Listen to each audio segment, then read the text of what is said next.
I have an ability to distinguish between good and bad people. Good people smell sweet. Bad people smell foul. Only that notoriously cruel and tyrannical emperor tastes bitter. I took advantage of when no one was looking to secretly stuff a lot of sweet cakes into his hands. Holding the sweet cakes, he coldly said to me, "The last person who gave me sweets wanted me dead. What about you?" I replied, "I want you to have a sweet and happy life. And live to 100. Hello, everyone. Welcome to my channel. Subscribe us to read wonderful novels every day. Now the story begins. I am the only daughter of the Minister of Rights. From a young age, I had the ability to distinguish between good and bad people. My nose is different from ordinary people's. It can detect the scent on a person. Good people smell fragrant. Bad people smell foul. Father said that if others knew about my ability, it would surely bring great disaster. So I rarely went out and never spoke much to others. It wasn't until I came of age that my parents realized not only was my nose different from ordinary people's, but my mind was also unlike others. The doctor said I was mentally underdeveloped. I don't quite understand, but it probably means I'm a bit slow. From then on, my parents no longer kept me confined at home. Not only did they hire a tutor for me, but they also took me out for outings. I was overjoyed. Of course. Maggie, remember, if you smell someone who stinks, don't tell anyone else. Wait until we get home and quietly tell your father and me. Every time we went out, my father would repeat this instruction to me over and over. Today is the same as always, but today is also different. Mother said today is His Majesty the Emperor's birthday, and officials of the 4th rank and above may bring their families to the palace to offer congratulations. I know of His Majesty the Emperor. The other day when I went to the theater with Mother, I overheard people talking about it. I can't remember much of what they said, only that His Majesty the Emperor is an extremely bad person. Then he must be extremely stinky. To test this theory, when everyone knelt and bowed to welcome him, I deliberately raised my head to take a sniff. Perhaps no one in the room raised their head. My gaze easily met his across the crowd. It wasn't what I expected. He didn't stink. It was extraordinarily beautiful. Beautiful as if an immortal from a painting. Before I could think further, Father hastily pulled me down to bow low, trembling with fear. I knew I had made another mistake. Father told me before he left, I must not look up at His Majesty the Emperor, though I don't understand why. I think if someone is good looking, they should be looked at more. Just like the flowers in my courtyard. I'm happy to gaze at them every day. His Majesty the Emperor did not blame me, nor did he blame Father. What those people said was not true. He is not a bad person, but neither is he a good one. I couldn't smell the stench on him, nor could I catch any fragrance. It was strange, but Father wouldn't let me sniff anymore. After stuffing a pile of sweet cakes into my arms, he had Mother take me to stroll in the garden. The palace garden was much larger than the one at home. Besides many flowers I'd never seen before, there were also numerous artificial hills, perfect for hide and seek. While my mother and the ladies were exchanging pleasantries, I hugged the sugar cake and slipped into the rockery. I don't know if I was too good at hide and seek or if my mother was too slow, but she couldn't find me for a long time. Instead, I bumped into His Majesty the Emperor. He stood behind a rockery, the cool moonlight falling upon him. It made him look even more handsome. I thought if the moon immortal in the storybooks were a man, he would surely look like this. At this moment, a delicate young woman stood opposite him, her voice trembling as she said, "Your Majesty, whatever you desire, this humble girl is willing to give." "Oh, what is it that we desire?" His Majesty the Emperor chuckled. The woman replied, "If your Majesty would deign to take this humble subject as your Empress, the Goddard family would naturally prioritize your Majesty's will in all matters." They spoke at length, but I couldn't hear them clearly, nor could I quite understand. After the woman turned and left, His Majesty the Emperor suddenly turned to look at me. He was smarter than Mother and found me right away. "Your Majesty, How did you know I was hiding here? I jumped out from behind the rockery, tilting my head and smiling as I asked him. His handsome brows furrowed slightly as he walked toward me. I only noticed the scent on him when he got closer. It wasn't a foul smell, nor was it fragrant. Just a faint hint of bitterness. It was like the most bitter medicine the doctor prescribed for me last time I fell ill. His Majesty the Emperor walked up to me and scrutinized me for a moment. Finally, he asked me in a calm voice, "Are you the daughter of the minister, Maggie?" I nodded, still staring up at him. Why is he bitter? Before he could speak again, I couldn't help but ask him, "Your Majesty, have you ever tasted sugar?" He seemed taken aback by my sudden question, pausing for a brief moment. When he didn't answer, I blinked at him again. "What are you asking for?" It took him a long while before he finally asked me. Because he smelled bitter, as if he had never tasted sugar before. But Father said I mustn't tell anyone about my ability to smell people's scents. So I took out the sweet cake from my pocket and reluctantly gave him half. "I'll treat you to some sugar cake. I just had some myself. It's very sweet. Must have a lot of sugar in it. Hope it can sweeten his bitterness a little." He looked down at the sugar cake in my hand and chuckled. "Maggie, you've got quite the nerve." I smiled sweetly and said, "Thank you for your praise, Your Majesty." He was taken aback again. At that moment, I heard my mother calling my name anxiously from not far away. She must have thought I was lost when she couldn't find me. I'm not that stupid. I stuffed the sweet cake in my hand into His Majesty the Emperor's arms, only to hear him say coldly, "Someone once gave me a sweet cake too, but she wanted me dead." Ha! I jerked my head up, meeting his ice-cold gaze. "What about you?" he asked me. For some reason, I thought he looked both cold and bitter, even more pitiful than the soaked little puppy in the yard earlier. I stood on tiptoe to pat his head, but because he was too tall, I ended up giving him just a light hug. "I wish His Majesty the Emperor sweetness and joy, and a long, long life, Maggie." Mother's voice grew closer.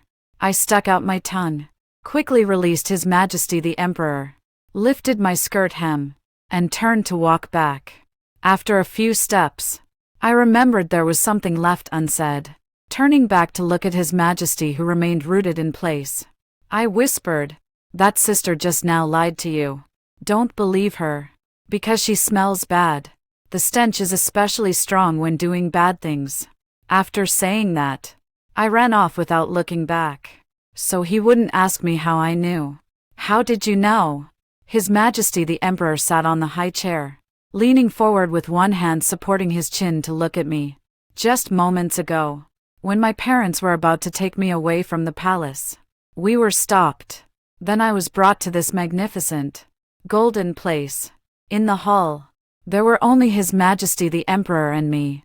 I could still smell the bitter scent lingering on him. So I answered irrelevantly, "Your Majesty, didn't you eat the sugar cakes?" His Majesty's beautiful eyes flickered as he stood up. As he approached, the bitter scent on him grew stronger. "I've heard you're different from ordinary people," he said, standing before me. There was an emotion in his eyes I couldn't understand as he looked down at me. I thought he knew about my ability to smell human scents, and I nervously swallowed, only to hear him continue. "At the age of coming of age, yet still lacking in mental maturity. So it was about this." I breathed a sigh of relief. Then I immediately widened my eyes to defend myself. "The teacher said I'll mature soon. Just yesterday, I could already recite poetry." His Majesty the Emperor chuckled upon hearing this. At this moment, the eunuch who had brought me in earlier rushed in, knelt at a distance, and whispered, "Your Majesty, Gordon is kneeling outside the hall, requesting an audience." My father. I turned to look at the eunuch. The eunuch kept his head lowered and remained silent. I turned my gaze back to His Majesty the Emperor. He ignored the eunuch and only looked at me, a faint smile tugging at the corner of his lips. "Your father truly dotes on you." I nodded vigorously, my eyes shining brightly. "Of course. My father is the best dad in the world." Then Maggie. He lowered his head closer to me upon hearing this, calling my name in an extremely soft voice. How fortunate you are. I don't have a father. So bitter. As he spoke these words, a thick aura of bitterness enveloped him. Then shall I let my father be your father too? I instinctively comforted him. He froze for a moment, his eyes darkening as if a drop of ink had fallen into them, so deep they seemed capable of pulling me in. After a long pause, he finally asked, "Is it okay?" I nodded. "Of course." He smiled, then looked up and called to the eunuch not far away. "Let Gordon in. Your gift to me today pleases me greatly, my beloved subject." No sooner had father knelt on the ground than he heard His Majesty the Emperor say these words. "Your humble servant thanks your Majesty's favor." That luminous pearl was specially transported from the South Sea, a rarity among 10,000. Father kowtowed in reply. "It was not the luminous pearl I spoke of." His Majesty the Emperor glanced sideways at me, the corners of his lips lifting slightly. "I was referring to the pearl of your household, your treasured daughter." Father trembled upon hearing this and raised his head to glance at me, but after just one glance, he quickly kowtowed again and hastily said, "My daughter is unlike ordinary people. Her mind is like that of a child, and her actions are reckless. If she has offended your Majesty, I beg your Majesty to punish me instead." His Majesty the Emperor still wore a faint smile as he raised his hand and placed it on my head. Then I heard him say, "You are too modest, my dear minister. To me, your daughter seems exceptionally bright." He was the first person to call me smart. Must be a good person. Once I've dispelled the bitterness clinging to him, I'm sure I'll be able to catch his fragrance. Thinking this, I looked at him and smiled. He also looked down at me, gently rubbing the hand placed on my head, and softly whispered. Maggie also said, "Let Daddy be my father too." I nodded with a smile, but when I turned to look at Daddy, I saw his face turn deathly pale, and he suddenly kowtowed heavily on the ground. I deserve 10,000 deaths for my crime. It is my failure in teaching my daughter that led her to speak nonsense before your Majesty. Please punish me, Father. I hurried over, my eyes reddening as I saw the bruise on his forehead. Father, did Maggie do something wrong again? As I spoke, I anxiously blew on his bruised forehead. Father held me back and made me kneel down with him, continuing to address His Majesty the Emperor. My daughter is still naive and speaks without thinking. The fault is entirely mine. I beg your Majesty not to blame her. His Majesty the Emperor walked over to us and reached out to help me up. Gordon, you exaggerate. His Majesty the Emperor smiled beautifully, his eyes still dark. I actually find Maggie innocent and adorable. Her words resonate deeply with me. So instead of punishment, she deserves a reward. Father, as if hearing terrible news, collapsed onto the floor. It seems I've done something wrong again. After returning from the palace, Father didn't sleep all night, and Mother held me with reddened eyes. Mother, I didn't tell His Majesty the Emperor my secret. My eyes also reddened as I nestled in my mother's embrace. Yet His Majesty the Emperor clearly said he would reward both Father and me. Hearing this, Mother held me even tighter. I know, my child. It's all your father's and my fault. I didn't understand why they were at fault, until the next morning, when an imperial decree arrived from the palace. His Majesty the Emperor was true to his word. The palace servants carried in several chests of gold, silver, and jewels. After the leading eunuch finished reading the decree, he smiled at me and said, "Pure consort, 3 days from now is an auspicious day, a perfect time for you to enter the palace." I looked up at him and blinked my eyes. "I'm not called pure consort, madam. My name is Maggie." He continued smiling. "You are pure consort, madam, personally conferred by His Majesty." After saying this, he handed the imperial decree to my father, then led the group of people away in a grand procession. After enduring the entire night, Mother finally broke into tears upon seeing the imperial decree. I quietly asked the maid beside me, Paige, "What is a pure consort?" Paige pouted, her voice choked with tears. She's one of His Majesty's concubines. My eyes darted around, like father and mother. Paige was stunned for a moment. Then after some thought replied, "Pretty much." Then why were they crying? I turned my head to look at my parents, raising my hand to wipe the tears from my mother's face. "Mother, don't cry. I'm willing to become His Majesty the Emperor's pure consort." Mother cried even harder. For the next 3 days, several elderly maids came to the house. Most of them were here to teach me the etiquette required after entering the palace. The rituals were intricate and difficult to learn, and I only managed to grasp some of them after much stumbling.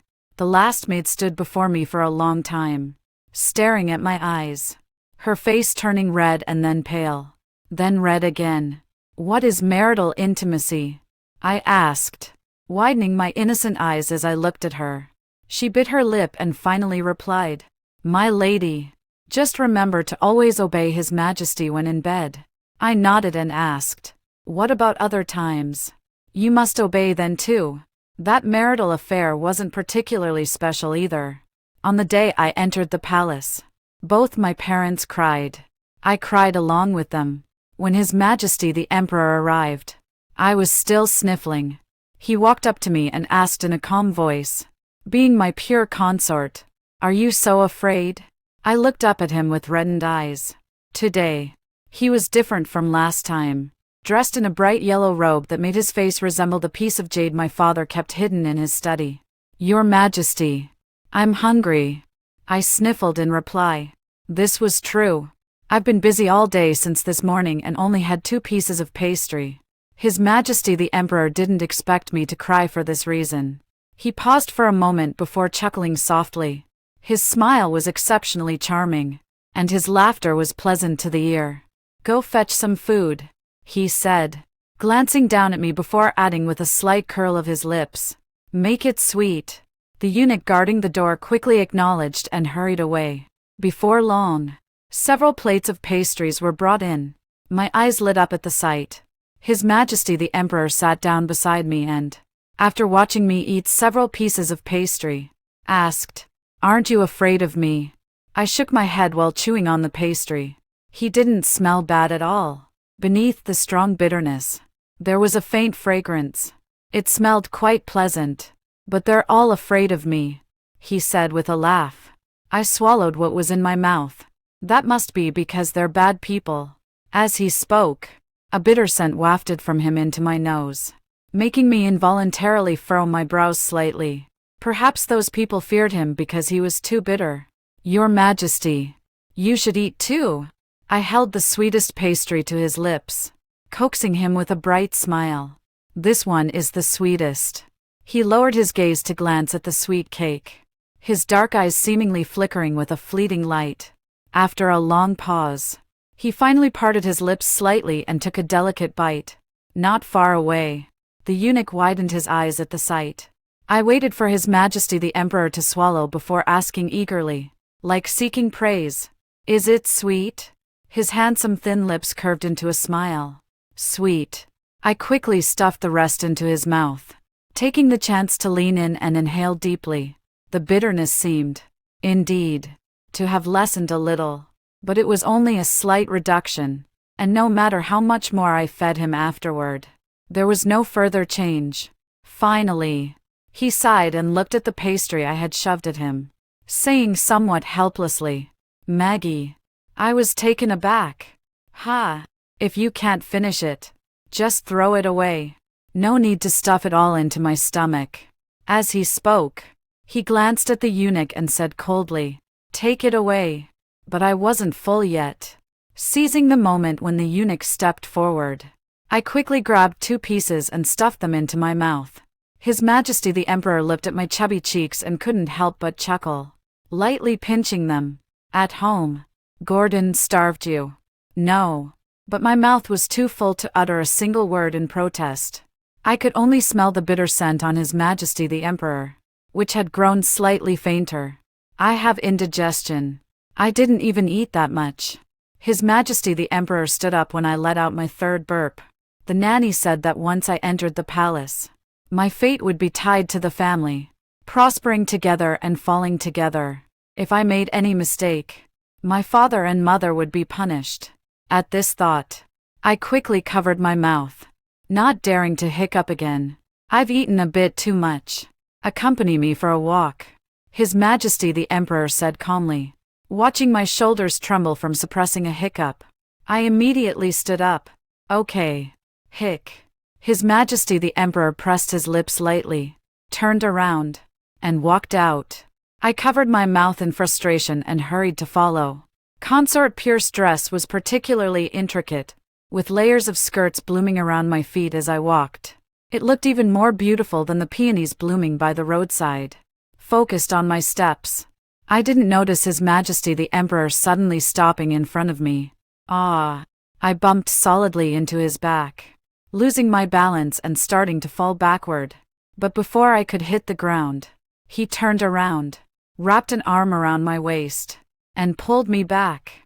The rich bitterness mingled with faint traces of agarwood unfolded around him, exquisitely fragrant. He slightly furrowed his brows, but before he could speak, I caught a faint whiff of something foul drifting from nearby. Instinctively, I pulled him behind a large rock to hide. Shoo! Seeing he was about to speak again, I quickly covered his lips with my hand. Before long, the sound of approaching footsteps grew steadily closer. Did you say His Majesty went to Jingha Palace? A delicate voice rang out. It was the same woman who had spoken with the Emperor that day. I crouched behind the large rock, cautiously peering out. The woman was dressed in a magnificent palace gown, followed by a retinue of attendants. The leading palace maid lowered her head and replied, "Yes. I've been in the palace for 2 days and haven't even seen His Majesty yet. That fool just entered the palace today and has already won his favor. How is that fair?" The woman angrily snapped a peach branch beside her. The palace maid whispered, "Her father is the Minister of Rights, and his most accomplished disciple just topped the imperial examinations this year. His Majesty must be."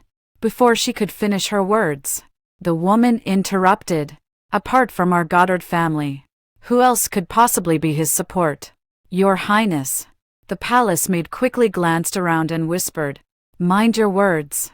What they were saying left me utterly confused. All I knew was that they mentioned my father, and that student of his whom he favored so much. After they had gone far away, I finally turned to look at His Majesty the Emperor beside me. He obediently let me cover his mouth, while the eunuch behind him turned deathly pale, as if the sky were about to fall. I had messed up again. I quickly released him, my face full of distress. "Your Majesty, could you punish only me and spare my father?" He looked down at me, his thin lips curling slightly as he reached up to adjust my crooked hairpin. "I won't punish you," he coaxed softly. "But Maggie, can you tell me how you knew Regina was coming? And why did you say she's a bad person?" I blinked my eyes. He trapped me between himself and the rock. Leaning down slightly, I swallowed hard, ducked under his arm, and ran back holding up my skirt. I'm a bit sleepy. Time for bed." But after I bathed and lay in bed, His Majesty the Emperor came again. Afraid he would continue questioning me, I grabbed the blanket and pulled it over my head. Maggie is asleep and knows nothing. After a long while, the soft laughter of His Majesty the Emperor came from beside me. I cautiously pulled the blanket over myself, leaving only my eyes exposed to look at him. The flickering candlelight behind him cast his shadow at his feet. I saw him with his hands clasped behind his back, slightly bending forward with a cool smile. Maggie has quite the audacity, going to sleep without attending to the bedchamber first. Attending the bedchamber. The matron once mentioned that attending the bedchamber means accompanying His Majesty the Emperor to sleep. Today is my first time not sleeping at home, so I was a bit scared. But if His Majesty the Emperor is willing to sleep with me, I surely won't be afraid anymore. Thinking this way, I moved inward a bit, making space beside me, and looked at His Majesty the Emperor with sparkling eyes. Maggie is timid. Of course she would be willing to serve His Majesty the Emperor in bed. His Majesty the Emperor was taken aback for a moment. Then the corners of his beautiful eyes curved downward. He asked me, Maggie, do you know what serving in bed means? Of course I know. Who do you look down upon?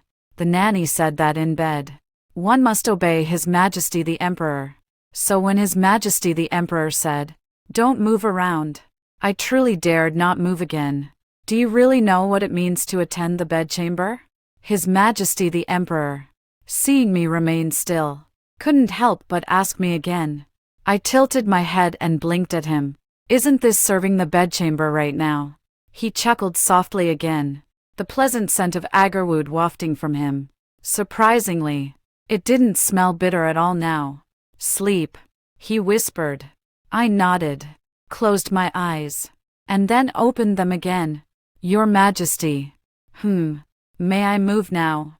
I couldn't fall asleep if I stayed still. You may. There was a hint of amusement in the voice. I sighed in relief, relaxed my body, and turned to face His Majesty.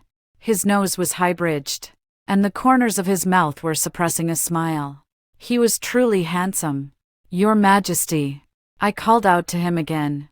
He didn't open his mouth, only giving a soft, in response. What's your name? I turned over and looked at the canopy above, somewhat puzzled. They all call you Your Majesty the Emperor, but I'm sure that's not your real name. Just like everyone calls my father Gordon. Minister Gordon. His Majesty the Emperor opened his eyes and joined me in staring at the dark, indistinguishable colored canopy above. An intense bitterness assailed my senses. Unable to resist, I turned my head to look at him, just as his thin lips parted slightly. Hogan. I didn't catch that. He also turned his head, his cold gaze colliding with mine. My name is Hogan. The schoolteacher hadn't taught me many characters yet, so I didn't know how to write it. But I still pretended to be mature and nodded, imitating others as I patted Hogan on the shoulder. That's a really good name. Hogan's expression froze for a moment. After a long pause, he removed my hand and said calmly, "Tomorrow, I'll find you a tutor." Ha! What? More studying? Hogan kept his word. The very next day, he indeed found me a female tutor. No sooner had the female tutor finished greeting me than a palace attendant announced the arrival of Consort Shu.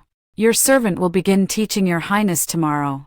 For today, I shall take my leave, the tutor said without lingering further. After a bow, she turned and departed. The faint fragrance that accompanied her gradually dissipated, replaced by a spreading stench. Regina led a group of people past the female tutor and entered the hall. Paige told me that Regina is the daughter of General Isaac and also the niece of the current Empress Dowager.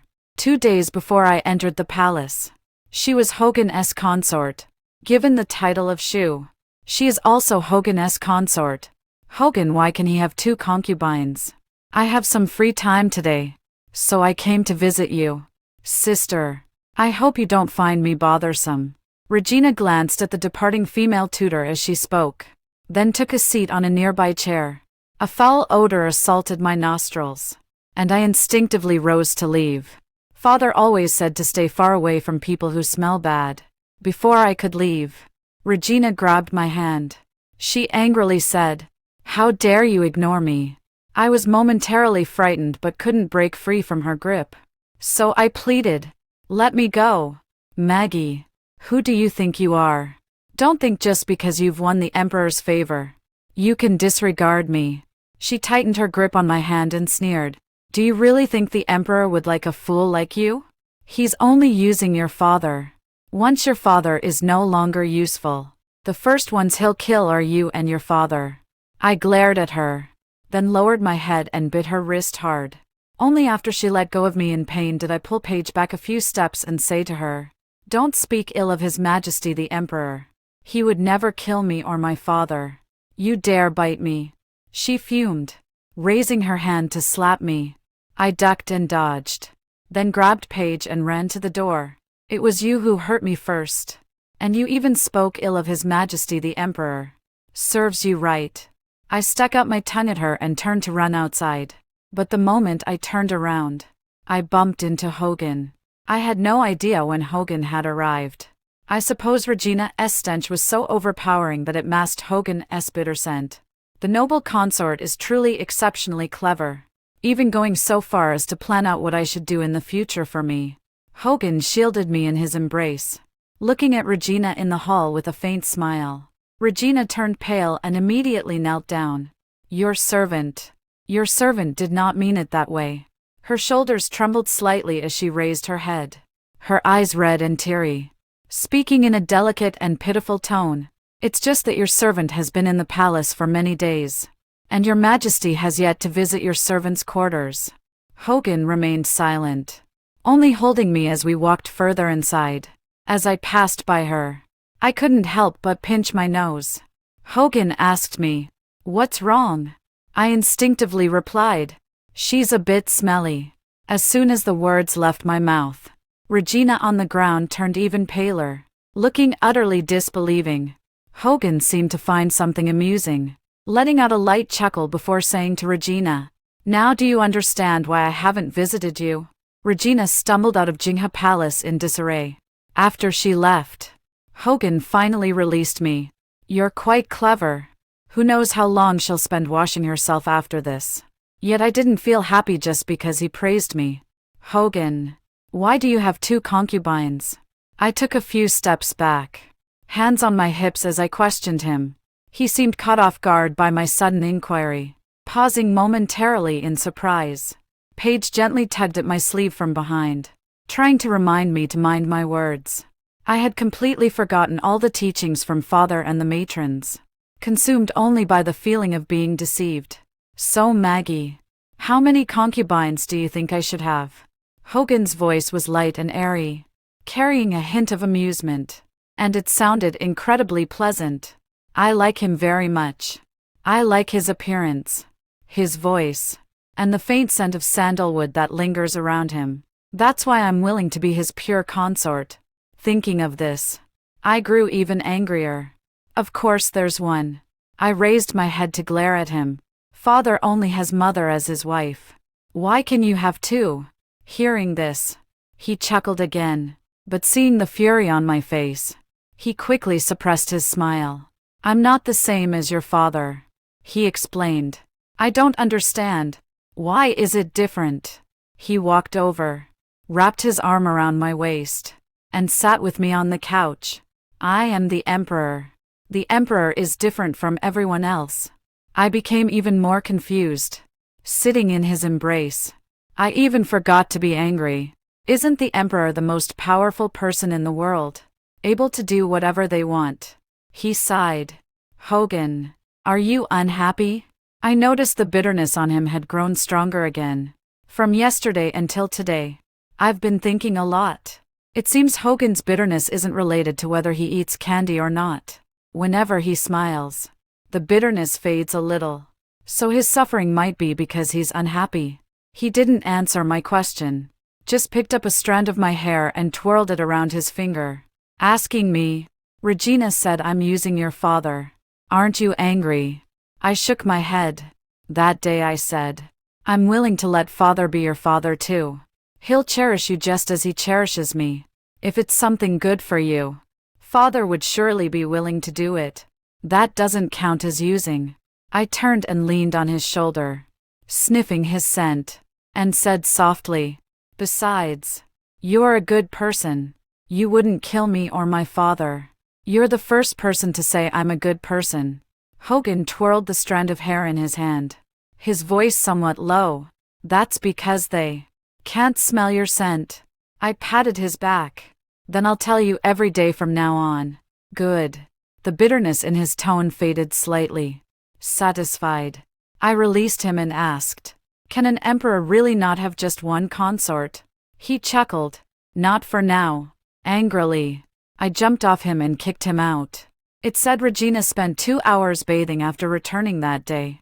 Afterwards, she not only scoured everywhere for perfumes and scented oils but also bathed 3 times daily. Morning, noon, and night. Paige said with a beaming smile, "Your Majesty truly proves the saying, 'Silent waters run deep.'" I had just heard this phrase from my female tutor. It was probably meant to praise my brilliance.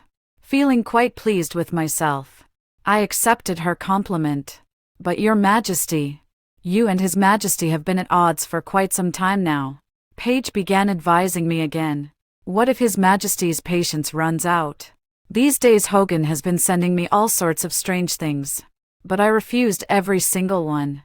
I threw myself onto the bed in a huff, pulling the covers over my head.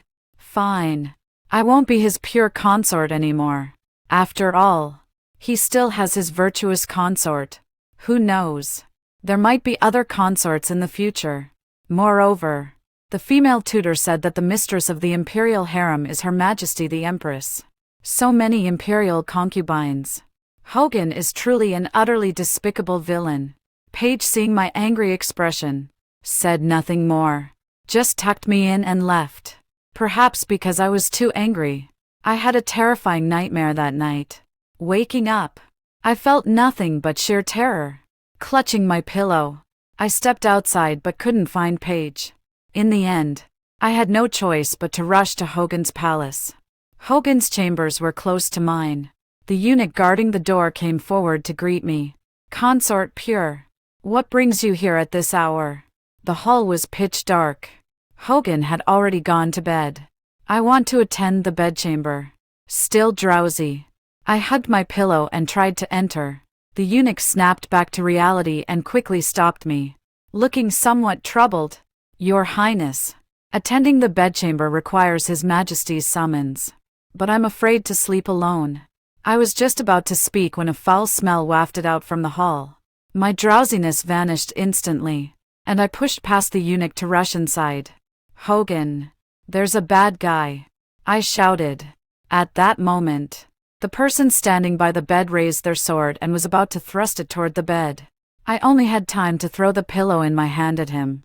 The pillow hit him, but it still didn't stop his sword from plunging into the quilt. Hogan, I cried out. Back when I was learning needlework, even a single prick from a needle would hurt my hand. Such a long sword. Who knows how much it would hurt Hogan if it pierced him. The person by the bed glanced down at my pillow, cursed under their breath, and then drew their sword to thrust at me.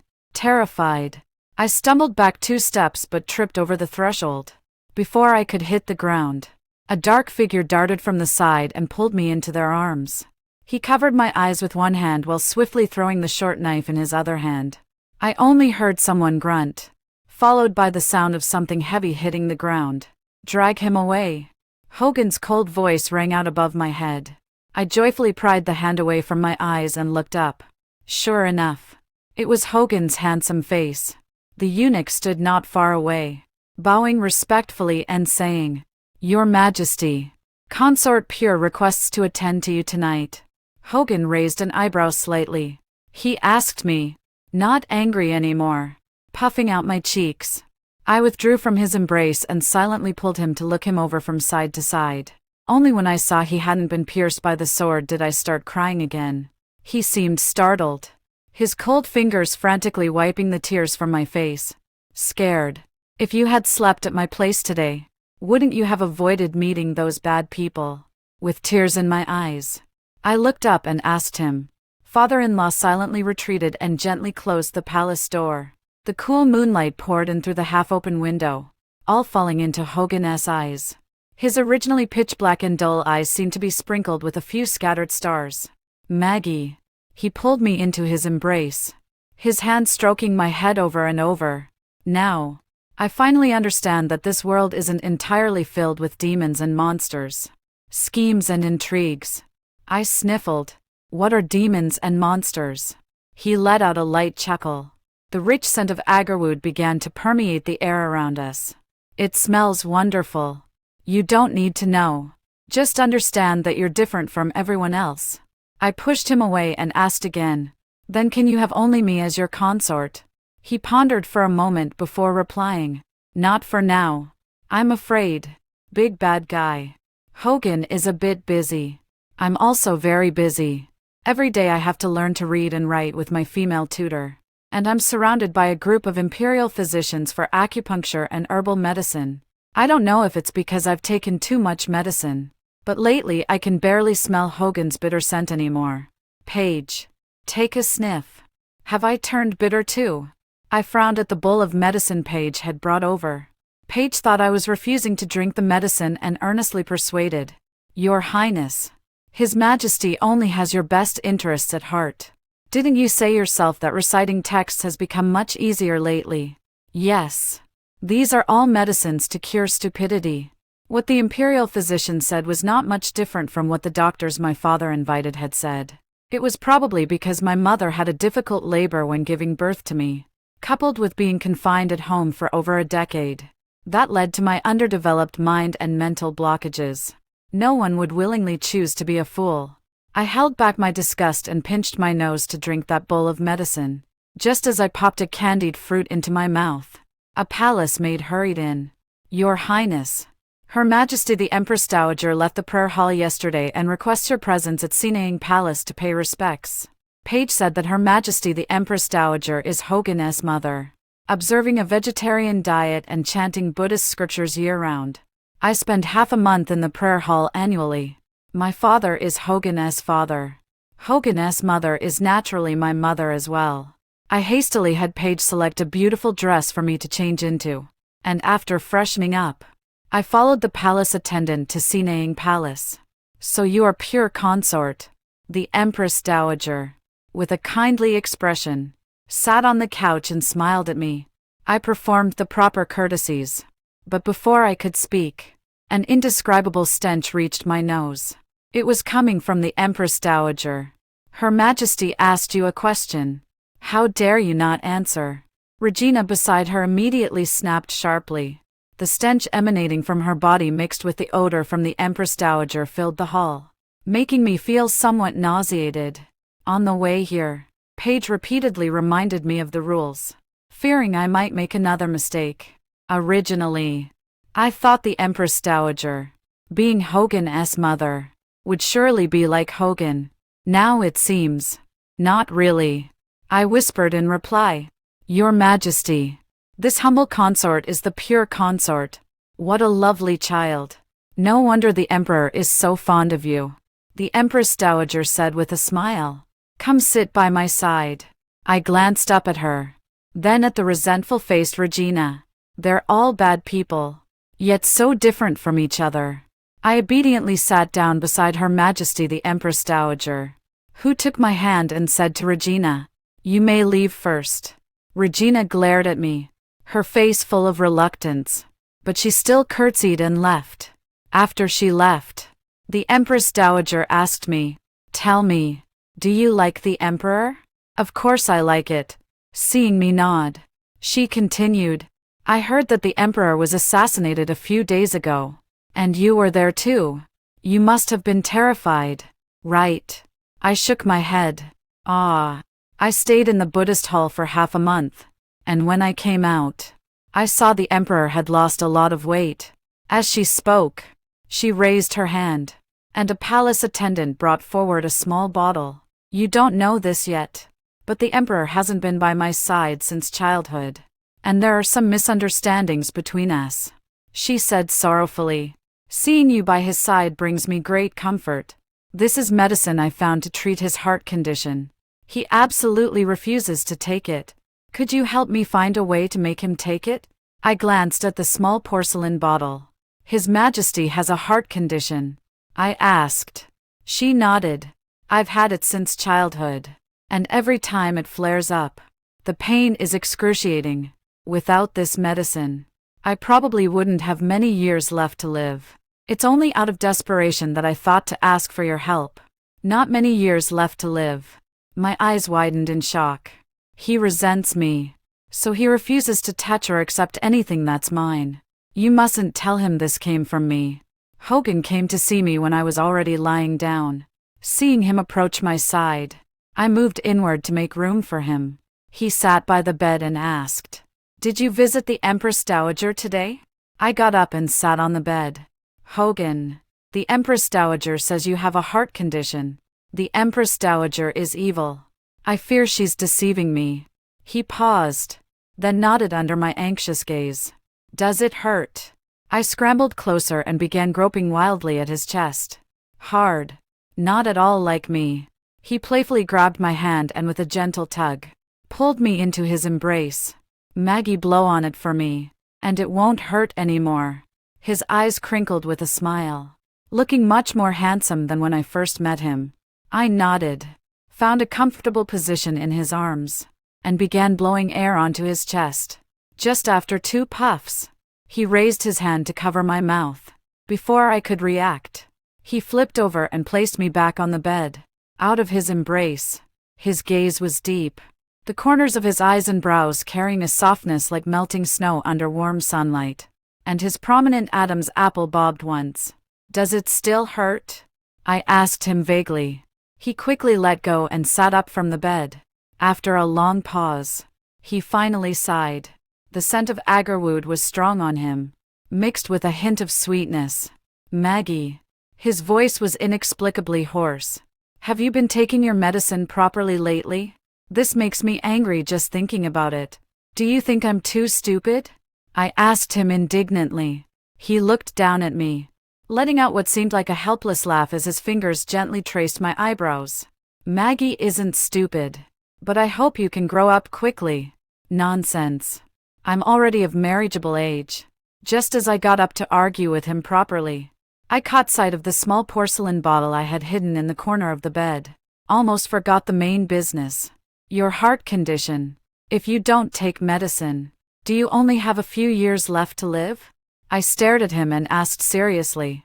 He didn't expect me to continue asking about this matter and was momentarily at a loss for words. I leaned out to glance around, confirming that only the 2 of us were in the hall, then took out a small porcelain bottle from the corner of the bed and handed it to him. "Take a look. Can this medicine cure your heart ailment?" He took the small porcelain bottle, opened it, and gave it a sniff. "It can," he said quietly. I was taken aback. Could it be that I've wronged the Empress Dowager? But with an added dose of poison, you'd die before the heart ailment could heal. He looked up at me. "Did you get it from the Empress Dowager?" I nodded, my face filled with anger. I knew it. She must be the villain. The bitterness that had just emanated from him dissipated upon seeing my expression, and he laughed. "How did you know?" "Of course. I smelled it. But this can't be said. Hogan. She is your mother. How could she be so cruel?" I was truly furious. In my daily life, even if I got pricked by a needle, my mother would be heartbroken. Hogan's mother. Why would she feed him deadly poison? Hogan let out a cold laugh. This time, the bitterness emanating from him was overwhelmingly intense. It was so bitter that I couldn't help but hug him, gently patting his back. "It's okay, Hogan. My mother will surely care for you." I comforted him with a pained heart. "I'll care for you too. Now I finally understand." His bitterness wasn't from lacking sweets, nor from unhappiness. We lay together on the bed, neither of us speaking another word. All I could smell was the bitter scent emanating from him, enveloping his entire being. I never had a mother since I was young. I don't know how long it took before I heard him speak. I turned my head to look at him. His eyes were open, but it was unclear where he was looking. His dark pupils were especially cold in the night. Back then, she caught the Emperor's eye and was forcibly taken into the palace. Just once. And she had me. She hated me and abandoned me in the cold palace. The Emperor also hated me and ignored me completely. His voice was low and hoarse. In the 3rd year, they had another child. That person was cherished from childhood. The crown prince praised by all. The one she was willing to turn me into a blade to protect.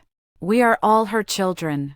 So why am I the ant to be trampled upon while that person sits high above, waiting only to ascend to power? Since I am the tyrannical and unprincipled Prince of Yin, the rebel that everyone has the right to kill, then I covered his mouth. Too bitter. Bitterer than all the medicine I've ever taken combined.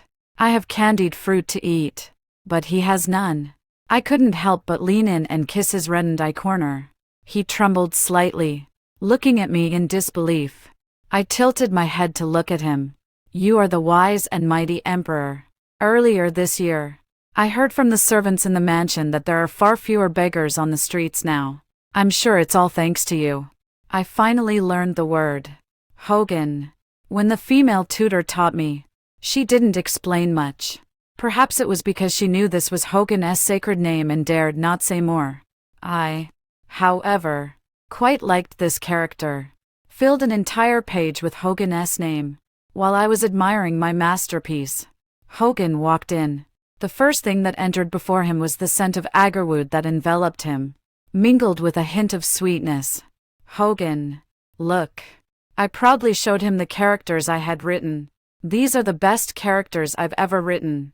Just 2 days ago, he said my handwriting looked like ants had crawled across the paper. Today, I'll surely surprise him.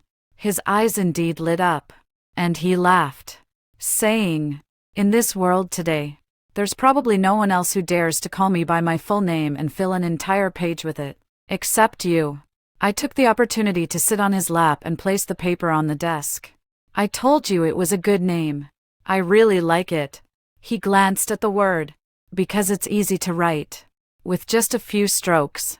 It's indeed much easier to write than others. Feeling a bit guilty, I pretended to be calm. That's not it. He didn't expose me further. Instead, he picked up the pen and wrote several more. Maggie. In the gaps on the paper.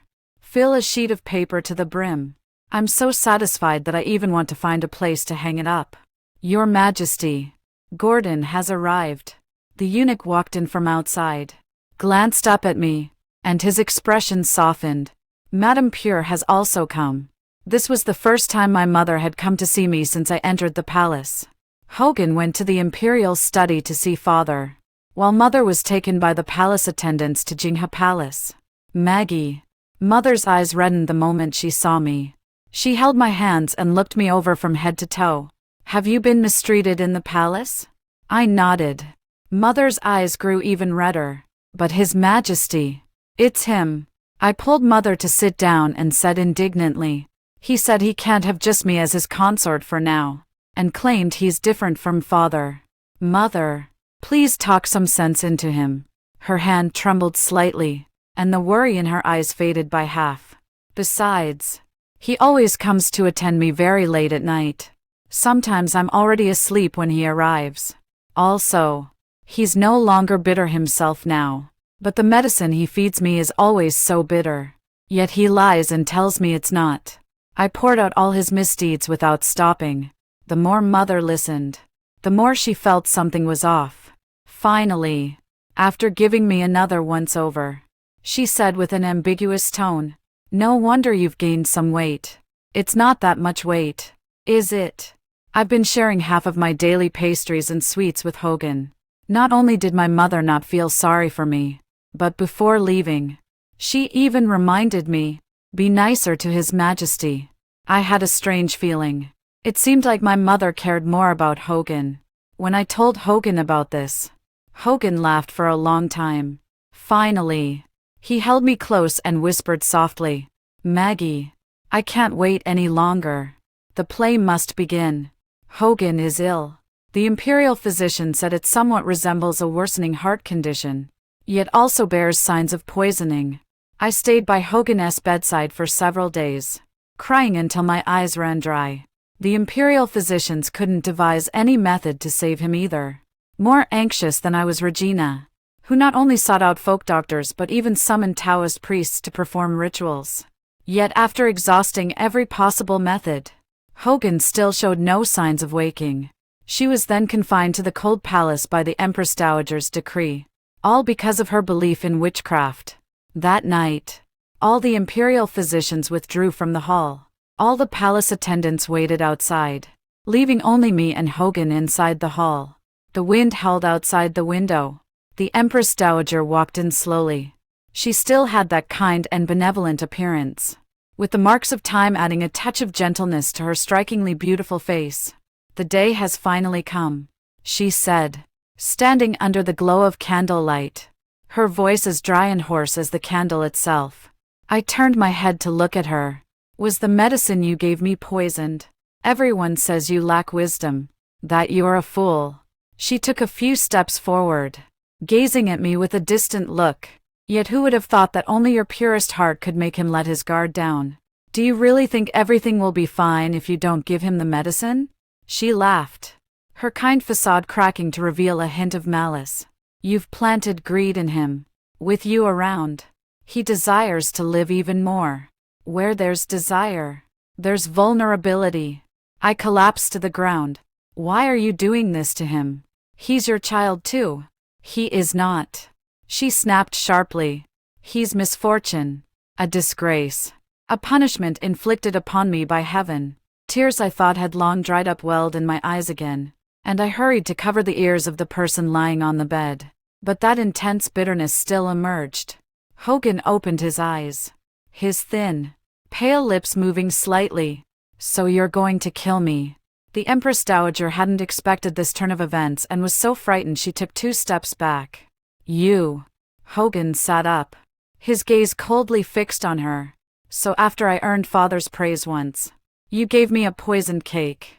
So after I cleared all obstacles for Chitsong, you had Chitsong kill me first when he took the throne. The Empress Dowager pointed at him in fury. You're not worthy to mention Songer. Hogan laughed. My heart ached as I looked at him, seeing his eyes redden as if they could drip blood. You don't actually think you've hidden it well, do you? His voice was like the bitter snow of deep winter. Did you think Regina could enter the palace without the Goddard family showing some sincerity? The Empress Dowager was taken aback for a moment, then suddenly realized something. What have you done? You've been watching me day and night, wishing for my early death.